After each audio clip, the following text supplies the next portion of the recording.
Welcome back to Animal Chronicles, Hamsters, episode number 3. Today we will talk about what you need to get for a hamster if you wish to own one. First of all, you will need the cage. Along with the cage, you will need the bedding.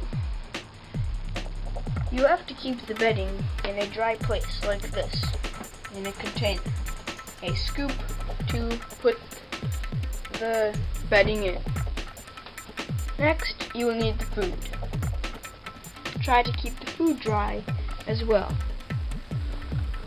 You have to keep the food in a bag, first of all, so it does not get a mess. Then in a box to keep it dry. When it goes in the cage, it will have to be in a cup like this. Easy for the hamster to reach. Next, you'll need water. And then, for playing, you may wish to get a ball like this. They may want to run around in it. And then, you will need a wheel. This is pretty much mandatory. Without a wheel, no exercise. Now let's take an in-depth look of Hannah's cage.